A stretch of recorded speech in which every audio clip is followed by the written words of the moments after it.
దోపిడీ, అరాచకం, తప్పుడు కేసులు నా మీద 23 కేసులు పెట్టారు. సరే, మన నాయకుడి మీద కూడా అంతకంటే ఎక్కువ పెట్టారు. 23 కేసులు పెట్టారు. నేదురుమల్లి జనార్దన్ రెడ్డి ఆనవాళ్ళతో పోరాడితే నా మీద ఒక్క కేసు రాలే, రాజశేఖర రెడ్డి మీద పోరాడితే ఒక్క కేసు రాలే. ఇవన్నీ చూస్తున్నాం.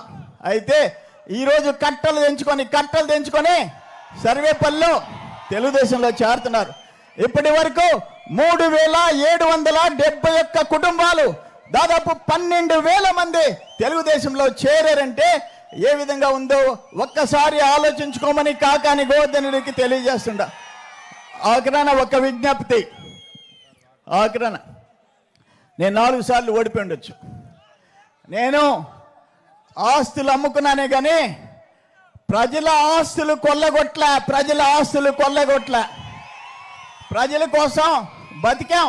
అధికారంలో ఉంటే మా నాయకుల దగ్గర స్పెషల్ జీవో తెచ్చాం. ప్రతిపక్షంలో ఉంటే పోరాటాలు చేసి ప్రజల పక్షాన నిలబడ్డాం. ఈ ఒక్కసారి నాకు ఓటేసి తలెత్తుకుని తిరిగేటట్టుగా చేయమని చెప్పేసి మీ అందరినీ నేను అభ్యర్థిస్తున్నా. ఈ ఒక్కసారి ఇంకొకసారి డైరెక్ట్ ఎలక్షన్లో లేకుండా మీ ముందు మీకు సేవ చేస్తాను. బతికున్నంత